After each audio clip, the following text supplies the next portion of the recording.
अस्सलाम वालेकुम दोस्तों, मैं हूं आपका दोस्त अली शहबाज। आज मौसम भी काफ़ी सर्द है और बाहर बारिश भी हो रही है। तो चलें एक बड़ी ही ज़बरदस्त मेडिसिन पर बात करते हैं। मेडिसिन का नाम है काकुलस इंडिकस। अच्छा, जब भी काकुलस इंडिकस का नाम हमारे जहन में आता है तो उसी वक्त हमारे सामने वो पेशेंट जो हमें आके कहते हैं कार सिकनेस या ट्रैवलिंग के मतलब भाई हम सफ़र नहीं कर सकते हैं, तो हमारी तबीयत ख़राब हो जाती है, तो फ़ौरन ही हमारे जहन के अंदर ये काकुलस या पेट्रोलियम वगैरह वाली अद्वियात जो आ जाती हैं। अच्छी बात है किसी भी मेडिसिन को किसी ख़ास रेफरेंस के साथ जहन में रखना, लेकिन बुरी बात इसलिए कि जब हम सिर्फ़ और सिर्फ उस एक कंडीशन के ऊपर उसको फिक्स्ड कर देते हैं, उसके ऊपर लेबल लगा देते हैं, तो उसके अलावा हम सोचते ही कुछ नहीं है। यानी कि और कैफ़ियत अगर पेशेंट हमें बताएगा तो हम काकुलस को नहीं सोचेंगे, सिर्फ़ और सिर्फ इसको मखसूस कर देंगे ट्रैवलिंग के ऊपर, कार सिकनेस के ऊपर, शिप बोर्ड का या ट्रेन या कोई भी किसी किस्म का जो सफ़र है, या ज़्यादा से ज़्यादा छलांग लगा लेंगे तो इसको नाइट वॉचिंग के लिए यूज़ कर लेंगे और बहुत कम है उस पर भी जाएं। सबसे ज़्यादा ये मेडिसिन जो होती है हमारे क्लिनिक में इसीलिए इस्तेमाल की जाती है। और बड़ी हैरत की बात है कि जनाब अगर इस अलामत पर हम इसको इस्तेमाल करते हैं तो काफ़ी अच्छे हमें इसके रिज़ल्ट भी मिलते हैं। चलें पहले इसको थोड़ा सा समझने की कोशिश करते हैं। अब हमने इसमें से समझना क्या है। ज़ाहिर बात है कि पेशेंट तो अपने कॉमन प्रॉब्लम लेके ही हमारे पास आएगा और हमने उसमें से अनकॉमन चीज़ों को नोट करना होता है। इसी तरीके से जब हम किसी मेडिसिन को रीड करते हैं तो उसके अंदर भी हमने अनकॉमन या करैक्टरिस्टिक या उसकी जो बड़ी अजीबोगरीब अलामात होती हैं उनको पिक करना होता है। तो इस मेडिसिन के मतलब अगर आप देखें तो होम्योपैथी में आने से पहले इसका इस्तेमाल सर की जुओं को ख़त्म करने के लिए, जानवरों को बेहोश करने के लिए या ख़ास तौर पर मछली को पकड़ने के लिए इसका इस्तेमाल किया जाता था। और ये दवा जनाब अफेक्ट कर रही है सेंसोरियम सिस्टम के अंदर, डिसऑर्डर ला रही है, आपके ब्रेन को, आपकी नर्व्स को और आपकी बोन्स को ये मुतासर करती है। क्लिनिकल फीचर के अंदर देखा जाए तो हमारे पास इसके जो पेशेंट आ सकते हैं, एंगर अफेक्ट के आ सकते हैं, बोन डिसऑर्डर के आ सकते हैं, सेरिब्रोस्पाइनल मेनिंजाइटिस के आ सकते हैं, कोरिया है, कॉलिक, कन्वर्जेंस, इसी तरीके से फीवर इफेक्ट्स हैं, हेडेक है, हीमोराइड्स, हर्निया है, इंटरमिटेंट फीवर है, नी वीकनेस है, मेमोरी वीक है, मेंटल एक्साइटमेंट इफेक्ट्स हैं, मेंस्ट्रुअल हेडेक हो सकता है, लॉट ऑफ मेडिकल कंडीशंस। तो अब हमारे पास जो पेशेंट आते हैं तो ज़ाहिर बात है वो तो अपने प्रॉब्लम को लेके आते हैं कि डॉक्टर साहब मेरे सर दर्द हो रहा है, मेरे पेट के अंदर दर्द हो रहा है, मेरे कान के अंदर दर्द हो रहा है, मुझे ये प्रॉब्लम है। और जब वो अपने प्रॉब्लम की बात करते हैं तो हो सकता है कि उस मेडिसिन की जो अलामात होती हैं, जो बीमारी की अलामात होती हैं तो वो तकरीबन काफ़ी हद तक मिलती जुलती हैं, लेकिन हमने उसमें से नोट क्या करना है। या किसी भी दवा को जब हम रीड करते हैं तो अगर उसकी काज हमें मिल जाए कि भाई इसके अंदर प्रॉब्लम आने की वजह ये है, हाउ, व्हेन, व्हाई, होम्योपैथी के अंदर इस की बहुत अहमियत है और इसी पे जाके हम अद्वियात को जो है सिलेक्ट करते हैं। तो अब हमने यहाँ पर देखना है कि काजेशन अगर हमें मिल रही है तो भाई जो ये सारा प्रॉब्लम चल रहा है इसके पीछे काज क्या है। अब सबसे बड़ी जो हमें वजह मिल रही है वो है जी लॉज ऑफ स्लीप, कि अगर कोई ज़्यादा देर तक जागता है तो उस जागने के जो बैड इफ़ेक्ट्स हैं उनके लिए ये सबसे बड़ी मेडिसिन है। इल इफ़ेक्ट्स ऑफ नाइट वॉचिंग है,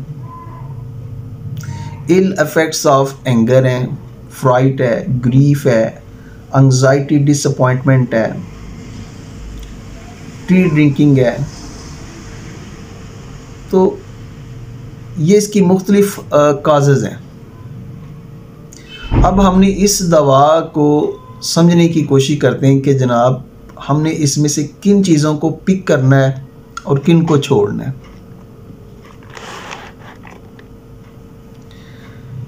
और ये जो छोटी छोटी चीज़ें होती हैं, मिसाल के तौर पर अब हम इसके वर्टिगो पर बात कर लेते हैं, चक्रों के ऊपर बात कर लेते हैं। जैसा कि कोनियम को हमने चक्रों के हवाले से, फास्फोरस को चक्रों के हवाले से,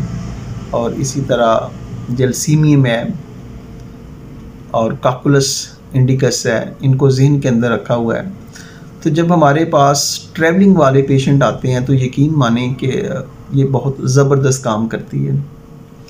अब अगर तो पेट्रोलियम स्मेल की वजह से बाज़ लोग जो रखते हैं उनकी तबीयत ख़राब हो जाती है, वर्टिगो वाली कंडीशन हो जाती है, तो वहाँ पर पेट्रोलियम बड़ा ज़बरदस्त इफेक्ट करती है। जब हम इस दवा को रीड करते हैं तो हमें पता चलता है कि जनाब इसके पेशेंट का सबसे बड़ा मसला जो होता है, ये घूमती हुई चीज़ों को अगर वो देख लेता है तो उस वक़्त इसकी तबीयत जो होती है वो सबसे ज़्यादा ख़राब हो जाती है। तो इसके लिए बहुत ही ज़बरदस्त मेडिसिन है और हमने बारहा अपनी क्लिनिक में इस दवा को इस्तेमाल किया तो हमें इससे शानदार रिज़ल्ट मिले। तो एक दफ़ा मुझे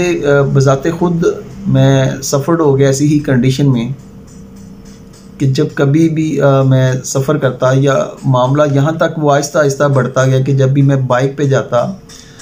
तो थोड़ी सी दूर जाने के बाद या थोड़ी सी सफ़र के बाद जो है ना, मुझे गनूदगी सी या ऐसे जैसे मैं बाइक पे नहीं हूँ, मैं किसी और जगह पे हूँ, या थोड़ा सा चक्कर महसूस होना शुरू हो जाता, अजीब सी तबीयत जो होती है वो होना शुरू हो जाती। तो मैं बहुत ज़्यादा डिस्टर्ब हुआ। तो इस कंडीशन को मैंने अपने सीनियर से भी डिस्कस किया तो उन्होंने जनरल मेडिसिन जो है वो मुझे दी, लेकिन मुझे इनसे कोई सक्सेस ना मिली, कोई बेहतरी ना हुई। एक दिन मैं बाय चांस ही हैपर सल्फ को रीड कर रहा था, तो हैपर सल्फ के अंदर भी मुझे वही कंडीशन मिली कि राइडिंग करने से ये जो प्रॉब्लम अगर हो जाए तो हैपर सल्फ इसके लिए बड़ी अहम मेडिसिन है। और फिर मैंने डॉक्टर केंट को पढ़ा, विलियम बोरक से पढ़ा, तो उसके बाद मैंने हैपर सल्फ 200 की एक डोज ली। तो यकीन माने कि आज तकरीबन मेरे ख्याल में कोई 7-8 साल का टाइम हो चुका होगा कि फिर मेरी वो दोबारा कंडीशन नहीं हुई। तो इसी तरह मेरे मोहल्ले में बहुत सारे लोग, ख़ास तौर में जिनके अंदर फ़ीमेल शामिल हैं या कुछ ऐसे बच्चे हैं जो कार सिकनेस का प्रॉब्लम रखते हैं, तो काकुलस उन पर बहुत ही अच्छा इफेक्ट करती है, उनका सफ़र जो है बड़ा अच्छा गुजर जाता है। और वहाँ पर हम इस दवा को प्रिवेंटिव मेजर पर इस्तेमाल कर रहे होते हैं, यानी कि अभी प्रेजेंट कंडीशन में उनकी वो कंडीशन नहीं है, उन्हें किसी भी किस्म का वर्टिगो महसूस नहीं हो रहा, सर चकरा नहीं रहा है, कोई ब्लड प्रेशर उनका बढ़ या कम नहीं हो रहा है, कोई स्वेटिंग वाली कंडीशन नहीं हो रही है। तो हम उनको काकुलस जो है सिर्फ़ और सिर्फ इस बेस पर दे रहे हैं कि उनका जो सफ़र है वो अच्छे से गुजरे। तो आप इस बात के शाहिद होंगे कि जब आप इस अलामत पर, कि जब भी आपके पास कोई ऐसा मरीज़ आता है कि जनाब मैं सफ़र नहीं कर सकता, सफ़र करना मेरे लिए बहुत बड़ा मसला है, तो आप उन लोगों को ये दवा इस्तेमाल करवाते हैं, तो उस वक़्त आप प्रिवेंटिव मेजर पर दे रहे होते हैं, ना कि मौजूदा कंडीशन पर दे रहे होते हैं। मौजूदा कंडीशन तो बड़ी बेहतर होती है। तो मेरा सवाल है कि क्या आपको रिस्पांस नहीं मिलता? आपका पेशेंट आके बताता है कि डॉक्टर साहब मेरा सफ़र बड़े ही अच्छे से गुजरा है, लेकिन जब कोई ख़तरनाक किस्म की बीमारियां चल रही हों, जैसे कि हम कोरोना से हमारा मुकाबला हो रहा है, तो शुरू में कुछ लोगों ने प्रिवेंटिव मेजर की बात की थी, आर्सेनिक की बात की थी या कुछ और मेडिसिन की बात की थी, तो उस पर सवालिया निशान लग गए कि भाई होम्योपैथी के अंदर प्रिवेंटिव मेजर वाली कोई बात नहीं है, ये सिर्फ़ और सिर्फ मौजूदा कंडीशन को ही फोकस करके जनाब इसका ट्रीटमेंट किया जाता है। तो मुझे बड़ी हैरानगी होती है कि एक तरफ तो जिन चीज़ों के हमें रिज़ल्ट मिल रहे होते हैं, जैसा हमारी बुक्स के अंदर रेफरेंस मौजूद है, और जब हम उसका ऐसे ही ट्रीटमेंट करते हैं वेल डिफाइंड सिम्टम्स के ऊपर, तो हमें रिज़ल्ट मिलता है, तो उसी के अंदर फिर साइंस भी होती है, तो वो चीज़ें हमारे लिए एक्सेप्टेबल होती हैं। लेकिन अगर कोई ऐसे बड़ा प्रॉब्लम चल रहा हो जहाँ पर हमारा सिस्टम जो है उसकी नेक नामी हो सकती है, तो वहाँ पर हम हमारा सिस्टम के अंदर रहने वाले लोग ही जो हैं वो सबसे ज़्यादा हम पर सवाल उठाना शुरू कर देते हैं। तो बहरहाल हमने सबके जवाबात का ठेका नहीं लिया हुआ, हमारा साथ हमारे पेशेंट होते हैं, अगर वो ठीक हो रहे हैं तो ये हमारे लिए बहुत बड़ी बात है। और दूसरी बात ये है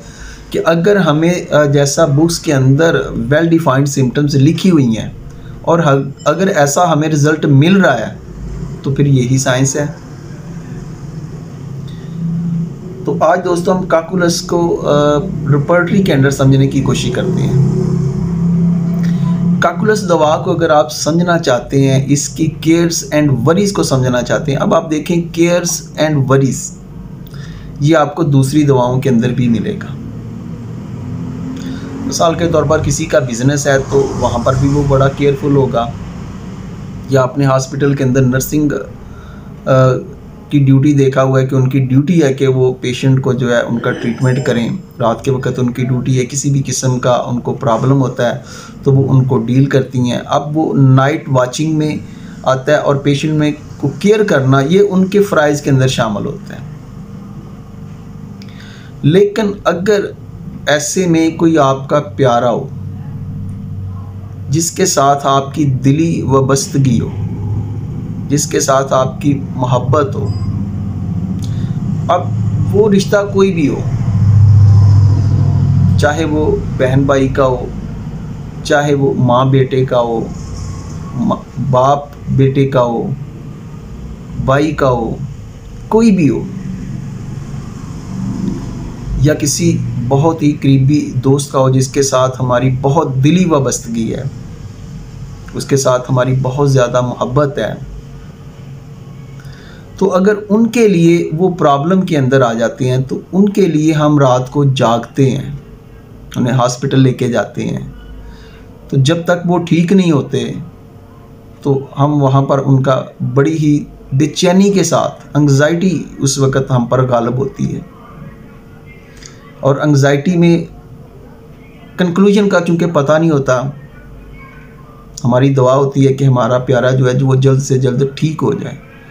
लेकिन उसके अंदर क्या हो जाएगा ये हमें पता नहीं होता। फियर के अंदर फिर भी कुछ ना कुछ हमें अंदाज़ा ज़रूर होता है, लेकिन एंग्जाइटी जो होती, तशवीश जो होती है, इसके अंदर उसका कंक्लूजन क्या निकलेगा, आउटपुट क्या निकलेगा, सबसे ज़्यादा तशवीश इसी चीज़ को लेकर होती है। अब ये जो कंडीशन है, आप इसको अपने ऊपर फील करके देखें कि अगर आपका कोई प्यारा, कोई आपका अजीज़ जो है उसकी अचानक तबीयत ख़राब हो जाती है, आपके वालिद की, वालदा की, उनको अटैक वाली कंडीशन हो जाती है, सीवियर किस्म का कोई उनको प्रॉब्लम हो जाता है, तो आप उनके लिए रात को जागते हैं। उस वक़्त आपकी कंडीशन क्या होगी? मुख्तलिफ़ किस्म के फ़ियर भी आपको होंगे, एंग्जाइटी भी होगी, कंसर्न भी होंगे, आप उनके लिए केयरफुल भी होंगे, वरीज भी होंगे। तो ये जो सारी चीज़ें हैं, अगर ये एक लंबे अरसे तक चलें, कि अगर किसी का बच्चा बीमार है,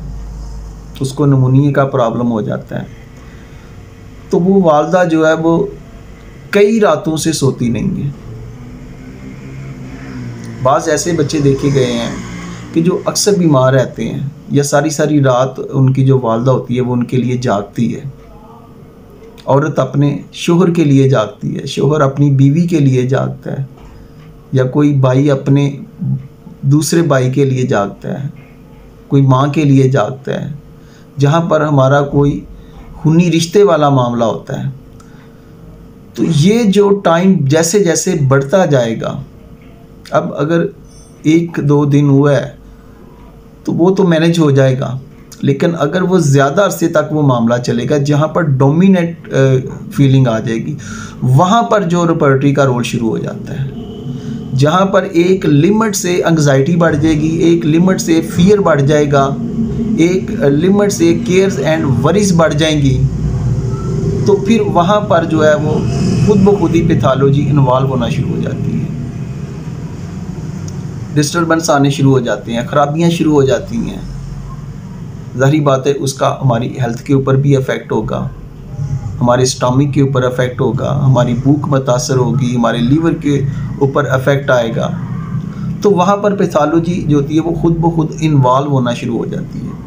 अब पीछे जो काज चल रही है उसको समझे कि काज क्या है। काज वो केयर्स हैं, वो वरीज है, वो एंग्जाइटी है, वो फियर है उस अपने प्यारे के लिए, और जिसकी वजह से मरीज़ रातों को जागता रहता है। और जब ये एक लंबे अरसे तक चलता है तो फिर क्या होता है कि फिर इंसान के अंदर, उस जिस्म के हम अंदर प्रॉब्लम आना शुरू हो जाती है। फिर वहाँ पर इनकोऑर्डिनेशन वाली कैफियत आना शुरू हो जाती है। फिर वहाँ पर वीक मेमोरी आना शुरू हो जाती है। तो वहाँ पर फिर हमारी रेपर्टरी का और हमारी होम्योपैथी की जो अप्रोच होती है, जब इस कंडीशन पे जाके हम दवा को अप्लाई करते हैं। अब अगर एक आदमी की वालदा बीमार है या एक बच्ची है उसकी वालदा बीमार है, वो डायबिटीज़ की पेशेंट है, अब उसकी किडनी फेलियर की तरफ चले गए हैं, असाइटिस वाली कंडीशन हो गई है, तो अब ऐसी कंडीशन ज़रूरी नहीं है कि 2-4 दिन चले, प्रोलॉन्ग्ड भी चलती है, वो 1 से 2 माह चल सकती है, सालों तक चल सकती है। तो ऐसी कंडीशन का जब वो मसलसल मुकाबला करेगी तो उसके जो फिज़िकल प्रॉब्लम है, जो उसके अंदर अपने प्रॉब्लम है, जो उसके पैथोलॉजिकल प्रॉब्लम है, वो डेवलप होना शुरू हो जाएंगे। और जब वो डेवलप होना शुरू हो जाएंगे तो फिर वो जब हमारे पास पेशेंट के आता है तो हम उसको जब चेक करेंगे तो देखेंगे कि यार पेशेंट कह रहा है कि जनाब डॉक्टर साहब मुझे सर में दर्द डॉक्टर साहब रह रही है, सर मेरी सर की दर्द नहीं जाती है, डॉक्टर साहब मेरे पेट के अंदर प्रॉब्लम है, मेरे पेट में गैस रहना शुरू हो गई है, कॉलिक होना शुरू हो गया है, या जिस्म के अंदर इनकोऑर्डिनेशन वाली कैफियत आनी शुरू हो गई है, या ऐसे जैसे जनाब हर चीज़ गनूदगी वाली कैफियत आना शुरू हो गई है। तो फिर वो पेशेंट जो होता है वो अपने उन प्रॉब्लम को जो उससे दरपेश होते हैं वो आके डॉक्टर से बयान करता है। तो होम्योपैथिक डॉक्टर का सबसे अहम जो काम है वो है अपने पेशेंट की उन तमाम अलामात को लेने के बाद उस पॉइंट को फोकस करना, उस काज को फोकस करना, उसकी उस सेंसेशन को फोकस करना कि मरीज़ अब यहाँ पर क्या कह रहा है। उन पॉइंट को ही नोट करना जो होता है वो हमारे लिए सबसे ज़्यादा अहम है कि उन अगर अब सर दर्द की बात करें तो बेशुमार केसेस में सर दर्द हो रही है, लेकिन अब हमें पता चल गया है, वो कहता है कि डॉक्टर साहब असल में मेरा ये प्रॉब्लम चल रहा है जब से मैं अपने वालिद या वालदा की तीमारदारी के लिए मैं रातों को जागता रहता हूँ, मैं सोता नहीं हूँ, मुझे सारी सारी रात जागना पड़ता है। तो दिन के वक़्त या सुबह के कुछ पहर में जो है वो सो लेता हूँ, लेकिन उससे डॉक्टर साहब मेरी नींद चूँकि पूरी नहीं हो रही तो मेरे जो प्रॉब्लम है वो बहुत ज़्यादा इसी वजह से शायद बढ़ रहे हैं। तो डेफिनेटली जब आप इन रूब्रिक पे जाएंगे, जब आप यहाँ पे जाके दवा को सेलेक्ट करेंगे तो फिर आप देखेंगे कि ये दवा जो है उन सारी जो वो बद परहेजियाँ, बद एहतियातियाँ या जो वो आपने पेशेंट के लिए आपने केयर्स और वरीज की, तो उसके नतीजे के अंदर जो प्रॉब्लम हुए हैं, जब आप उन वजूहात को फोकस करते हुए मेडिसिन का इस्तेमाल करते हैं तो उनका ये तदारक कर देती है। वो ख़राबियाँ जो होती हैं वो काफ़ी हद तक ठीक होना शुरू हो जाती हैं। तो हमारे पास दोस्तों रूब्रिक है एलिमेंट फ्रॉम केयर्स वरीज। अब देखें इसके अंदर सिंथेसिस रेपर्टरी में आपको 24 अद्वियात मिलेंगी, जिनके अंदर आपको काकुलस बोल्ड ग्रेड में मिलेगी, नक्स व मीका बोल्ड ग्रेड में मिलेंगी। यानी कि यहाँ पर ये 2 दवाएं जो हैं ये बोल्ड ग्रेड के अंदर मेंशन है। कैलकेरिया कार्ब कॉस्टिकम फास्फोरस ये 2nd ग्रेड में मौजूद है। यानी कि केयर्स और वरीज के नतीजे में अगर प्रॉब्लम आते हैं तो यहाँ पर हमारे पास 24 मेडिसिन है, तो हमने 24 की 24 तो मेडिसिन मरीज़ को नहीं दे देनी है। अब यहाँ पर जो रेपर्टरी है ये बड़ा ज़बरदस्त टूल है, ये हमारे लिए बड़ी हेल्पफुल साबित होती है। अब हमें पता चला कि जनाब केयर्स एंड वरीज का जब रूब्रिक हो गया तो इसी के अंदर जब एक और हमें सब रूब्रिक मिलता है, element from cares worries loved one overall, single medicine यहाँ पर कैकुलस है, लव्ड वंस। रूब्रिक को फिर गौर करें, element from cares worries loved one और सिंगल मेडिसिन कैकुलस है, यानी कि उन लोगों के लिए जिनके साथ हमारा दिली तौर पर बड़ा गहरा रिलेशन होता है, हमारी मोहब्बत होती है, अगर उन लोगों की केयर और वरीज करने की वजह से हम प्रॉब्लम के अंदर सफर्ड हो गए हैं, तो फिर हमारी मेडिसिन जो होती है ये कैकुलस है। अब यहाँ पर लॉज ऑफ स्लीप की बात नहीं हो रही, इस रूब्रिक को मजमूई तौर पर समझने की कोशिश करें कि element from cares and worries, कि कोई अजीज जो है हमारा, मिसेस अगर किसी की बीवी बीमार होती है तो उससे बढ़कर वो तो उसकी दुनिया है।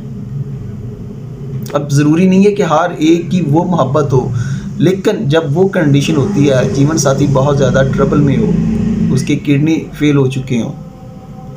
या उसका लीवर सर्रोसिस वाला मामला चल रहा हो,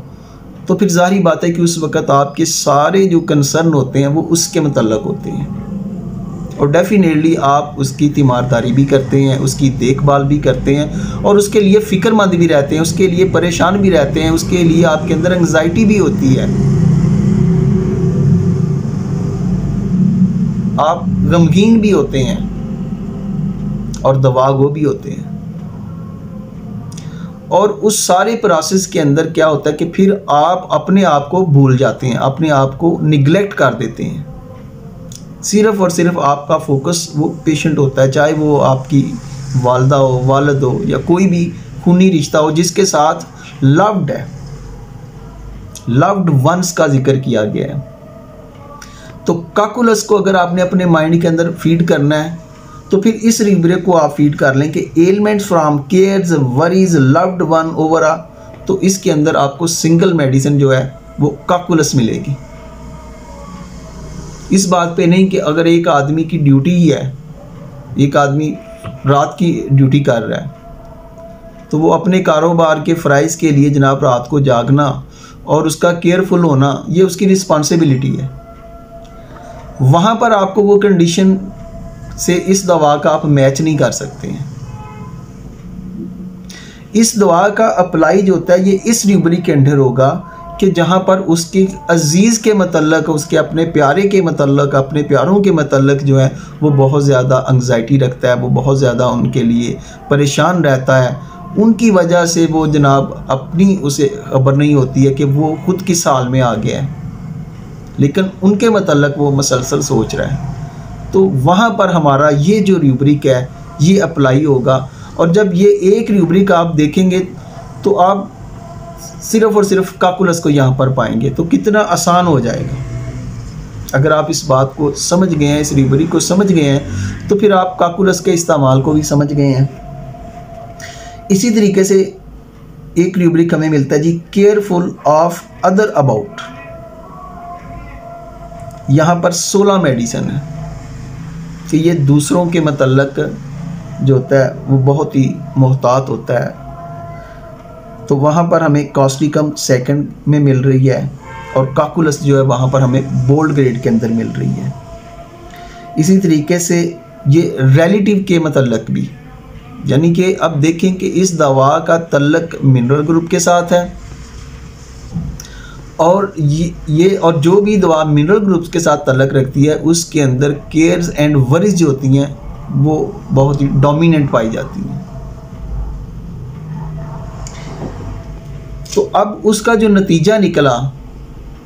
तो वो हो गया prostration of mind cares from, यानी कि अगर दिमाग की कमज़ोरी हो जाए, प्रोस्ट्रेशन आ जाए केयर्स फ्रॉम से, तो वहाँ पर 3 अद्वियात मेंशन है, जिनमें से एक फास्फोरिक एसिड है, एक पिक्रिक एसिड है और काकुलस है। और आप देखें कि काकुलस यहाँ पर भी सेकंड ग्रेड के अंदर मौजूद है। इसी तरीके से रूब्रिक आ जाता है एंग्जाइटी अदर्स फॉर, दूसरों के लिए जनाब ये तशवीश रखता है कि क्या बनेगा, क्या होगा। तो यहाँ पर काकुलस बोल्ड ग्रेड के अंदर है, फास्फोरस भी बोल्ड ग्रेड के अंदर है। Anxiety health about others of, यहाँ पर काकुलस जो है ये आपको सेकंड ग्रेड के अंदर मिलेगी और एगैरिकस भी आपको सेकंड ग्रेड के अंदर मिलेगी। और सिर्फ मेडिसिन कितनी है सिंथेसिस रिपर्टरी में? 2।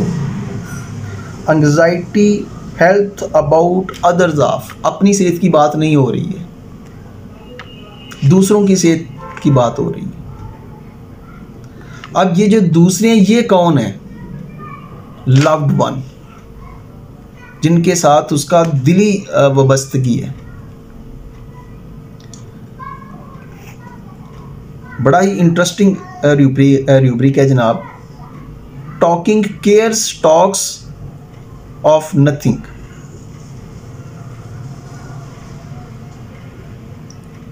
But about her. Talking cares talks of nothing but about her. अब दूसरों की देखभाल के मतलब ये बात कर रहेगा, लेकिन अपनी सेहत का कोई परवाह नहीं, उसके मतलब इसे कोई ख्याल नहीं है। तो सिंथेसिस रिपर्टरी के अंदर यहाँ पर भी सिंगल मेडिसिन जो है वो काकुलस है। आप खुद इस दवा को केयर्स और वरीज के अंडर इसका अंदाज़ा लगा लें कि ये कितनी बड़ी मेडिसिन है और रिपर्टरी ने आपको कितना फैसिलिटेट कर दिया है कि प्रॉब्लम आपके पास चाहे वो स्टमक का लेके आ गया, लीवर का लेके आ गया, अब उसके अंदर कोई भी पैथोलॉजी इन्वॉल्व हो गई है, लंबी चौड़ी वो फाइल लेके आ गया, आप उसकी केस टेकिंग कर रहे हैं, कंक्लूजन आपके सामने निकलता है कि जनाब उसका कोई अजीज़, उसका अपना कोई उसका प्यारा जो है वो एक लंबे अरसे से जनाब बीमार था और वो उसकी देखभाल के अंदर लगा हुआ था, अपनी उसे ख़बर नहीं थी, अपने आप को वो भूल गया था और उसी के मतलब वो सोचा था, उसी के मतलब तमाम उसकी एंग्जाइटी थी, उसी के मतलब उसको परेशानी थी। तो उस वजह से जो प्रॉब्लम हुए हैं उनकी जो मेडिसिन है वो काकुलस है। इसी तरीके से एंग्जाइटी नर्सिंग आफ्टर, इस रूब्रिक में 2 मेडिसिन आपको मिलेंगी, एक कैमोमिल है और एक काकुलस है। एंग्जाइटी स्लीप लॉस ऑफ, यानी कि अब ये देखें ये कि किसी को भी अगर किसी वजह से नींद नहीं आ रही है और वहाँ पर एंग्जाइटी आ गई है स्लीप लॉस ऑफ की वजह से, तो यहाँ पर आपको 4 मेडिसिन मिल रही हैं। कैलकेरिया कार्बी है, कार्सिनोसिन है, काकुलस है, नाइट्रिक एसिड है और ये सारी की सारी बोल्ड ग्रेड के अंदर है। इसी तरीके से हमारे पास एक और रूब्रिक आ जाता है जी, fear health loved persons about health of. फिर वही बात, fear health loved persons about health of. 5 यहाँ पर मेडिसिन है जिनमें से कार्सिनोसिन और काकुलस, और जो काकुलस है ये आपको सेकंड ग्रेड में अकेली मिल रही है। इसी तरीके से एंग्जाइटी हेल्थ अबाउट रिलेटिव्स के अंदर भी हम इसको देख चुके हैं। अच्छा जी, काकुलस के एक और रूब्रिक पर बात करते हैं, टाइम क्विकली पासिस टू, यानी कि मरीज़ को ऐसा एहसास होता है कि जैसे वक्त जो है बड़ी तेज़ी के साथ गुजर रहा है। और दोस्तों ऐसा कहाँ पर होता है? ऐसा वहाँ पर जहाँ बहुत ज़्यादा करीबी रिलेशन होता है, बहुत ज़्यादा मोहब्बत का रिलेशन होता है, वहाँ पर बहुत ज़्यादा हमारी चाहत होती है। तो जब हम ऐसी किसी भी हस्ती के पास बैठे होते हैं तो हमें फिर वक्त का अंदाज़ा नहीं होता कि यार अभी तो मैं बैठा, तो अभी तो मैंने कोई बात भी नहीं किया तो वक्त गुजर गया। ये होता है टाइम का तेज़ी के साथ पास होना। लेकिन जब हम यहाँ पर काकुलस को लेंगे तो ये उस पेशेंट को लेके अब बहुत ज़्यादा वरीड होता है, बहुत ज़्यादा ये डिस्टर्ब होगा कि यार इसकी तबीयत इतनी ज़्यादा ख़राब हो रही है, इतनी जल्दी के साथ जो टाइम गुजर है, आप कुछ कर नहीं रहे हैं, आप गाड़ी नहीं ला रहे हैं, कब लेके आएंगे? तो इसको जो वो टाइम होता है वो बड़ी तेज़ी के साथ गुजरता हुआ महसूस होता है कि कहीं देर ना हो जाए, हम इसको फौरी तौर पर जो है हॉस्पिटल ले जाएं। इसी तरीके से यहाँ पर हमारे पास एक और रूब्रिक है, डेल्यूजन टाइम अर्लियर टू, और इसकी भी सेकंड ग्रेड मेडिसिन जो है वो काकुलस है। अच्छा जी, एक अपोजिट अगर इसका हम रूब्रिक देखें तो वो है टाइम स्लोली पासिस टू, यानी कि जहाँ पर वक्त ही नहीं गुजरता है। आपने कैनाबस इंडिका और कैनाबस सटाइवा को रीड किया होगा कि ये ऐसी हस्तियाँ होती हैं जो थोड़े से टाइम को भी नहीं लगता है कि यार ये सदियाँ गुजर गई हैं, कि वक्त जो होता है वो गुजरता ही नहीं है, इन्हें रुका हुआ महसूस होता है कि पता नहीं वो कितनी देर से यहाँ पर हैं। अब इस मेडिसिन की अगर जर्नल बात करें तो आपको एग्रीवेशन मिलेगी, नाइट एग्रीवेशन है, लॉज ऑफ स्लीप है कि अगर कोई बंदा जो है उसको नींद नहीं आती है और उसकी वजह से वो प्रॉब्लम के अंदर आ गया है, या रात को ज़्यादा देर जागने की वजह से उसके अंदर प्रॉब्लम आ गए हैं, या riding in a car on ship board, या वीक नर्वस सिस्टम, या slow down of functions, slow reaction, numbness of single parts as if gone of sleep. तो ये मुख्तलिफ़ किस्म की जो जनरल कंडीशन है जिनको आदमी हमारे पास लेके आएगा, मरीज़ हमारे पास लेके आएगा, तो वो इन पर बात करेगा। यहाँ पर दोस्तों सेंसेशन बड़ी अहमियत की अमल है। इसकी सेंसेशन है हॉलोनेस और एम्प्टीनेस। ये याद रखें कि मरीज़ के दिमाग के अंदर, उसकी चेस्ट के अंदर, उसके एब्डोमेन के अंदर खालीपन का एहसास पाया जाता है। और एलमेंट्स फ्रॉम, ये उन लोगों की दुआ है जिनके लिए ये रूब्रिक आप उनके लिए अप्लाई करेंगे। Ailment from loss of sleep और नर्सिंग ऑफ लव्ड वंस, कि जो लोग अपने प्यारों या अपने जो ख़ास जिनके साथ उनका रिलेशन होता है उनकी तीमारदारी के लिए वो रातों को जागते हैं। और ऐसा अगर एक लंबे अरसे तक चले, एक नॉर्मल पीरियड से हटकर अगर ऐसा चले, तो वहाँ पर जो हमारी बॉडी के अंदर पैथोलॉजिकल इफेक्ट आएंगे, जो हमारे ब्रेन के अंदर डिस्टर्बेंस आएंगी, उनके लिए ये मेडिसिन जो है बड़ी ज़बरदस्त अहमियत की अमल है। इसी तरीके से vertigo, dizziness, nausea, vomiting, numbness, tingling, paralytic condition, ये वो सारी वजूहात हैं जो इसके नतीजे में आ सकती हैं, या कोई भी इससे मिलती जुलती जो कंडीशन है जिसके अंदर हमें